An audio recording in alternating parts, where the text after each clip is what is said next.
একটা খামার করা কারো কাছে হয়তো বা শখের, কারো কাছে হয়তো বা আবেগের জিনিস, কারো কাছে হয়তো বা মা বাবার মুখে হাসি ফোটানোর একটা অন্যতম অস্ত্র, কারো কাছে বা সেটা হয়তো বেকারত্ব দূরের মূল উৎস।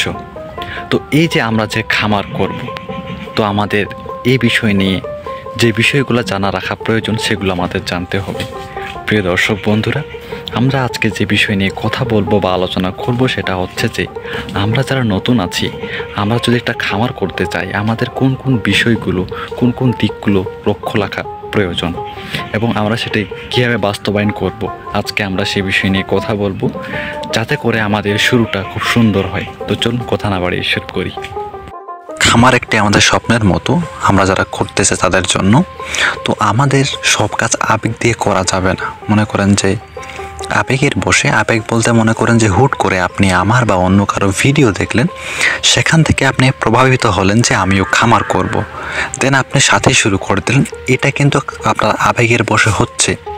তাহলে আপনাকে প্রথম বিষয়টা দেখে বুঝতে হবে যে আসলে আমার দ্বারা এটা সম্ভব হবে, বা আমি কতটুকু শিওর যে আমি এই কাজটা করতে পারবো। তো আসলে আমাদের আবেগ এবং বিবেক দুটা কন্ট্রোলে রেখে বিষয়বস্তুটা চিন্তা করা যে আমার দ্বারা কতটুকু এটা করা সম্ভব হবে, এবং কখনোই হুট করে সিদ্ধান্ত নেবেন না। হুট করে সিদ্ধান্ত নিলে নিজেরই ক্ষতিটা বেশি হবে, বা কোনো কিছু না জেনে হুট করে কোনো বিষয়ের উপর ভিত্তি করে সেটা কাজ করা, সেটা হুট করে কখনোই হবে না। কারণ আপনাকে বিষয়বস্তুটা বুঝতে হবে যে আমি কোনটা করলে আমার জন্য সেটা বেস্ট হবে। তো আপনি যখন খামার করতে চান, এই বিষয়টা আপনি আপনার পরিবারকে অবশ্যই জানাবেন, কারণ আপনার একমাত্র গার্জিয়ান তারা আপনার ভালো মন্দ বুঝবে, তাদেরকে বুঝাবেন এর উপকারিতা, এবং তাদের কথাও শুনবেন। যে এমনটা না যে আপনি শুধু বলে যাবেন, অবশ্যই বড়দের কথা শুনতে হবে এবং সেই কথার উপর ভিত্তি করে নিজের মতামত দিয়ে একটা সুন্দর একটা পরিকল্পনা নিতে হবে যে আসলে আমরা এটা করতে চাই বা আমরা এটা করতে পারবো।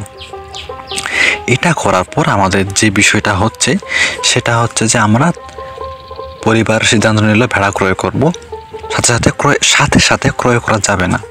মনে করেন যে আমার কথা হচ্ছে যে আপনি অভিজ্ঞ কার সাথে আলোচনা করতে পারেন বা এই বিষয়টা নিয়ে বসতে পারেন যে আপনার এলাকায় কোনো একজন ভেড়া পালন করছে, তার সাথে 1 সপ্তাহ বা 15 দিনের মতো চলাফেরা করা, সে কিভাবে তার ভেড়া বা গাড়গুলোকে পালন করছে, কি খাদ্য দিচ্ছে, কিভাবে চিকিৎসা এবং অন্যান্য ব্যবস্থা গ্রহণ করতেছে, এই বিষয়গুলো আপনাকে A to Z লক্ষ্য করতে হবে এবং তার কাছ থেকে নতুন কিছু শিখতে হবে। এবং এই যে আমাদের মধ্যে একটা মনোভাব থাকে যে কোনো কিছু জিজ্ঞাসা করা, কখনো কাচুমাচু করা যাবে না।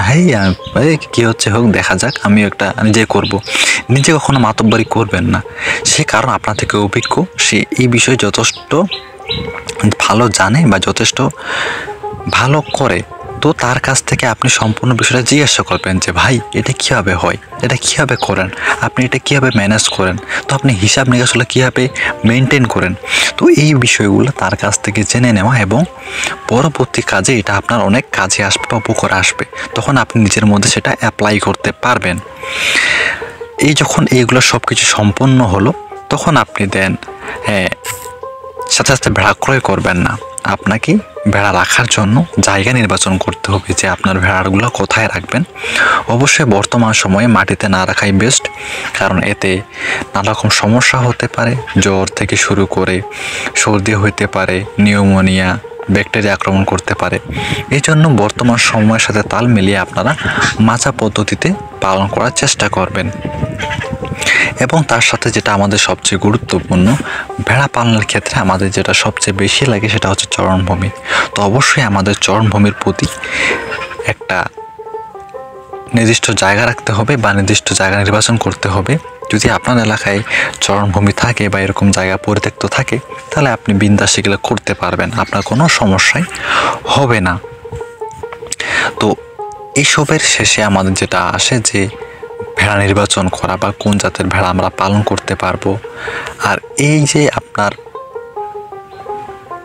সিদ্ধান্তটা, সেটা আপনাকে পরবর্তীতে কি ফল দিবে সেটার উপর ভিত্তি করে আপনাকে নির্বাচন করতে হবে। তাহলে আপনি দেশি দিয়ে শুরু করতে পারেন, অল্প খরচে এবং তার সাথে হালকা একটু বেশি খরচে ক্রস বা হাই ক্রস দিয়েও শুরু করতে পারেন। আর একবারে আহামরে 50-60টা বা 20-30টা ভেড়া ক্রয় করে নিজের ক্ষতির ডেকে আনবেন না। শুরু করুন ছোটোখাটো দিয়ে শুরু করুন, যাতে করে আপনি বিষয়টা ঠিক মতো বুঝতে পারেন। 5-6টা দিয়ে শুরু করুন, মনে করেন যে 5টা পাঠি এবং একটা পাঠা, মোট 6-7টা দিয়ে শুরু করুন, যাতে করে আপনি বিষয়টা বুঝতে পারেন যে আমার দ্বারা কোনটা সম্ভব হবে বা হবে না। আপনি প্র্যাকটিক্যালি করতে পারেন 1 মাস 2 মাস 5-6 মাস এগুলো পালন করলেন, দেখতেছেন যে আপনার দ্বারা সম্ভব হবে, তখন আপনি ধীরে ধীরে আরও ভেড়া ইনস্টল করতে পারবেন আপনার খামারে। তাহলে এই হচ্ছে আজকের এপিসোড বলা যায়। যাই হোক, আমি আমার সাধ্য মতো বা আমার অভিজ্ঞতা থেকে আপনাদের বোঝানোর চেষ্টা করেছি, আশা করি আপনাদের কাছে আসবে। আর ভুল কোনো কিছু বলে থাকলে অবশ্যই ক্ষমা দৃষ্টিতে দেখবেন।